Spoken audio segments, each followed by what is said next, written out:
Legend of War here, and today we've got a Doomswarm battle playing as the Cult of Sotek, going up against Karaza Karak, Endgame Crisis, where they are bringing 4 full stacks, specifically of like lots of anti-large units, lots of Iron Drake Trollhammer torpedoes, and we have got 76 units of maxed out Dreadsaurians. So I massively admire the amount of effort required to do this. It's obviously ridiculously powerful in auto resolve. Doesn't matter what difficulty we play on, that's going to win in auto resolve.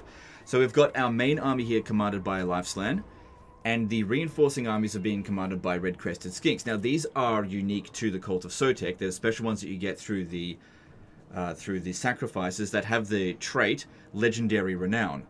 So the other factions can't get access to them. And what that trait does is provide additional physical resistance for the entire army. So if we have a look at these ones here, they've got 10% physical resistance, because you get that as a base playing as the Cult of Sotek.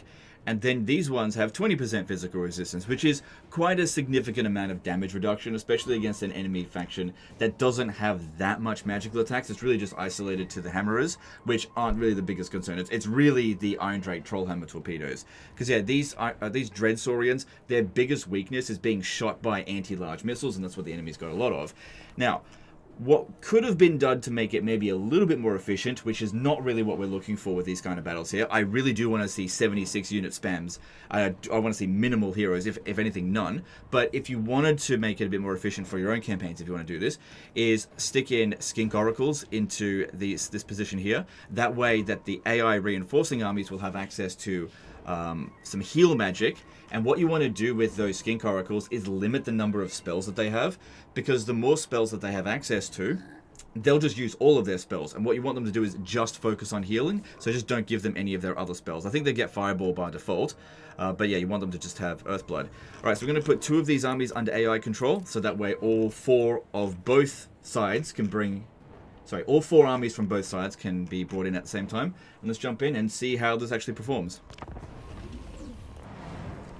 Alright, so what we want to do is delay our reinforcements as long as possible, especially our allied reinforcements. The reason for this is because this is not a disaster battle, as you can plainly see here. We want to give the dwarfs as much of a chance to set up as possible, because otherwise all of their like Trollhammer torpedoes are going to be mixed in amongst their other units and not going to be able to fire properly. And I want to give them the best chance that they can, because we're not going to get Doomstacks like this get sent in all the time, so keep our reinforcements coming in quickly. Another thing to keep in mind is that they're going to have their minor summons come in, and that might actually block some of their reinforcements from being able to come in. So we need to make sure that they get off the battlefield as quickly as possible. So they're just like Menace Below, the first one to come in about 45 seconds.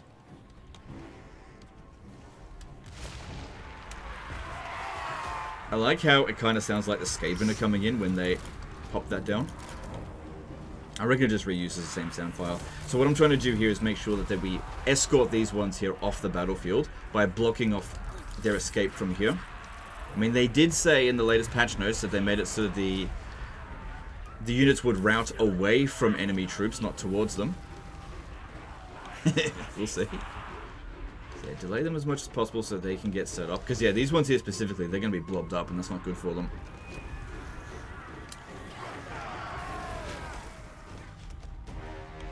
Let me just see. Could I potentially bring them in from here? Okay, that'll buy them a little bit more time, but I do not want them coming in from there, although that would be optimal for the battle. Because, yeah, honestly, if we pincered them, that'd be ridiculous. That would... Oh, my God. That would be... Yeah, if we timed our first assault over here, head on, with these guys' arrival, oh my god, that would destroy them so easily. But we just don't need to do that. Like I said, not a disaster battle. Okay, you've got to get rid of them, or else these reinforcements here, they don't look like they can come in. Because yeah, they can still only bring in 40 units at a time, and these technically count as 2. They had 2 full stacks already, so they got 42 units. So we need to get rid of... Okay, so as soon as this one here gets wiped out, they should be able to bring in that other cannon. We've got 2.5 minutes before our reinforcements come in. Obviously, I want to redirect them over here. That would definitely be the best place to show up from.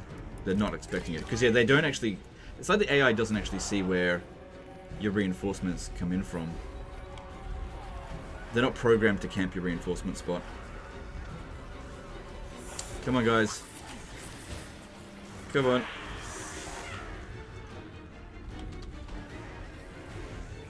The enemy need time to get set up. It's just one dude. Okay, just move out of the way. And that one should just run off the battlefield. Okay, bring him over here. Alright, you need to be up front. Because you're slower than the rest of them, even with the Banner of Swiftness. How much time is left? It's got plenty of time. Because I'm going to bring the reinforcements over here. I don't really want them coming at them from a wide angle. I want them just to attack from here. Because that'll look more epic. All together in a big blob. Okay, we allowed for all of their reinforcements to come in. I don't think we took any serious... No, we didn't take any damage. Alright, if we bring them in over here... Oh, okay, just hang on. We want the dwarves to get set up. So delay them just a little bit longer. Okay, you up front. Because, yeah, I don't want you lagging behind. If anything, we want the cannons to be shooting at you a little bit. Because you've got way more... Hang on. Slans have naturally got a lot of missile resistance.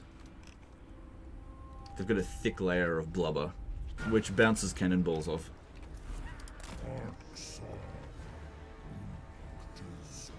Alright, just wait 30 odd seconds. Like I said, give these guys a chance to set up. Because, yeah, as soon as they come in, they're not going to wait for them. And as you can see here, they're not set up yet. Just wait for it. Want to give them... You know, the potential to put up as much of a fight as possible, but honestly, if they're doing that, that's not good. I mean, AI is really bad with this stuff. I can't delay them any longer. We've got to move them in. Okay, here we go. Whew, man, that was... Oh, maybe 1 second before they were going to come in from the other location. Alright. So you stay...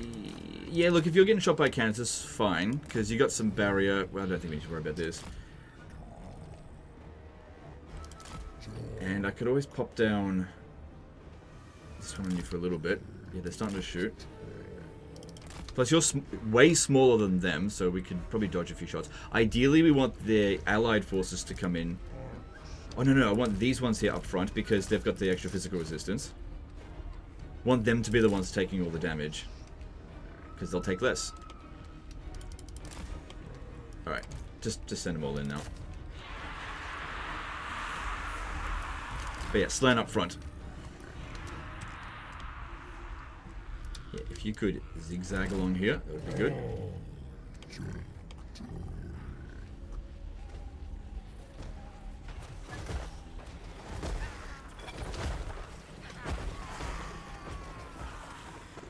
Oh, that'd be terrifying to be going up against. As much as Dreadsaurians are derpy as fuck units, in this numbers, they are truly terrifying. Yeah, okay, we can see here, this one's coming up front. This one is... Yeah, good, one of the ones with high physical... Oh, God. Don't get yourself killed. Okay, time for a bit of this, maybe. Bit of extra resistance. And that way, these guys here didn't take the brunt of the damage on the approach. Okay, you're going to need to come up here, pin down the troll hammer torpedoes. And any kind of really high anti-large missiles. Looks like these ones want to go around the other way. Okay, we're starting to take a bit of damage. Who wants a regrowth? We're good. Give this one some physical resistance as well.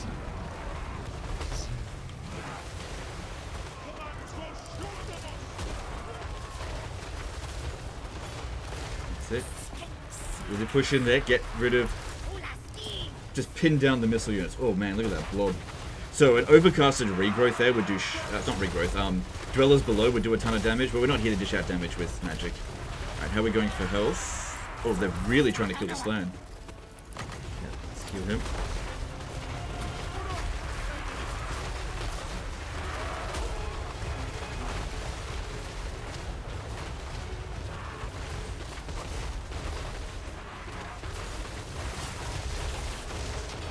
Okay, if the Trollhammer torpedoes are like spreading their damage out across multiple units, that's not really that big of a deal. It's if they focus fire that's the problem. How are we going over here? Oh, okay, yeah, there's some focus firing going on. If we can send some guys over there, that's a problem. Okay, give that guy some physical resistance as well. send some of these guys over here to help. Yeah, very lopsided. We've sent like 80% over here, and just a couple of them over here. This is the AI did that. That other regrowth is still a little while away, because I did overcast it.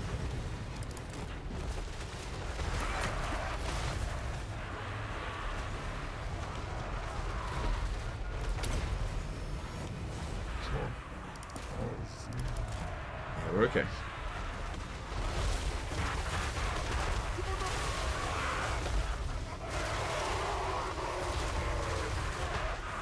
They've basically deleted this side of the battle.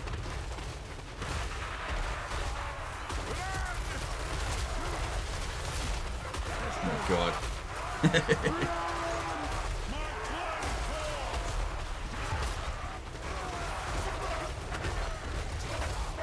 Yeah, this is the kind of thing that the Dreadsaurian is going to be really good at dealing with.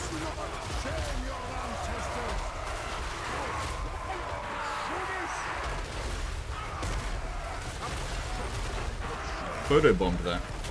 How are we going? Anyone particularly damaged? Yeah, this one over here. I think that was the damage one from before. Everyone else seems okay. Maybe this one here. Got to finish. Good.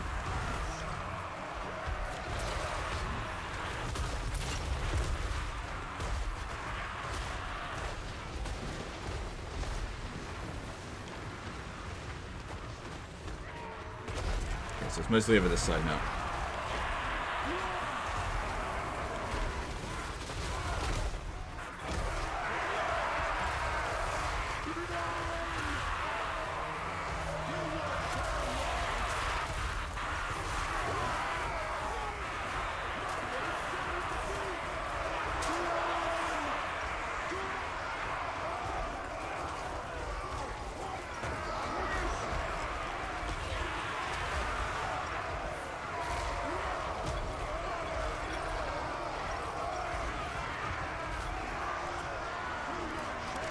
They're trying to shoot at him again.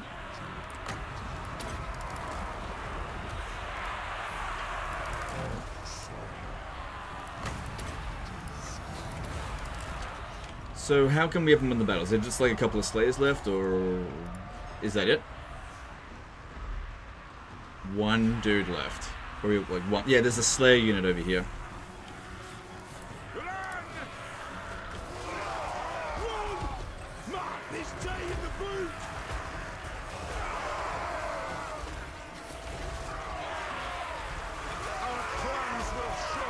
Very derpy units, but as long as they're not getting focused fired on, you can end the battle pretty cleanly. A couple of units, a bit of damage. But obviously, if we were in command of them ourselves, I don't think we would have taken anywhere near that amount of damage. Ridiculously strong. Because, yeah, the Dwarf endgame crisis is no joke. There's few armies in the game that can go up against 4 full stacks of Dwarfs in a choke point situation and walk out with no casualties whatsoever. And even just a minimal amount of damage. I'd say that this probably performed better than Auto Resolve, just because the Auto Resolve doesn't take healing into consideration at all. And even though it said low casualties, some of these units probably would have taken some damage. In fact, we could probably load up the save file and have a look and see exactly how much damage would have been done. Plus, of course, in a manually resolved situation, you can win the battle and then spend some time healing if you really want to. But this isn't a disaster situation, so I don't need to send the save file back.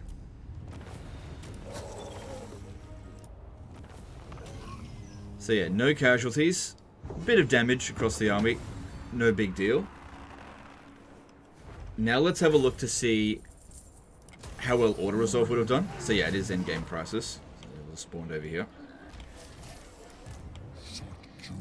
Okay, I guess the Cult of Sotek you can justify going into the negative because you probably don't have any construction costs whatsoever. Oh no, you do a little bit.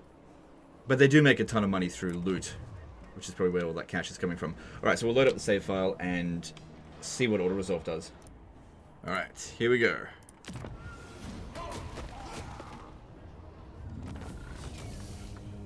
Oh, yeah. Yeah, lopsided damage actually, kind of. But no one got wiped. Oh, it says we lost 40, but there's no actual entities dead. I guess when they take a little bit of damage, it assumes like some of the Skink Riders are dead. Because we could see from the previous battle, they're not counted as a single entity in terms of their numbers. Although it'll be exactly the same number of deployed for the next fight anyway. Interesting why it does that. But yeah, it was actually better in manually resolve than auto. But that being said, it's super good in auto resolve. That being said as well, it wipes the enemy army out completely when you auto resolve. But that just means you don't get a chance to fight another battle so that you can regenerate. So yeah, having the life magic in this really makes a big difference. And I think the best sort of Doom stacks are the ones that have single entities and some healing. But anyway, really appreciate the amount of effort that this guy went to set this up for me. Like, look how much of the campaign he's already done. Yeah, really interesting to see that. It's not often we're going to get something that high effort sent in. But anyway, that's the end of this one. Hope you guys enjoyed it. Subscribe if you did, and we'll see you next time. Later, guys.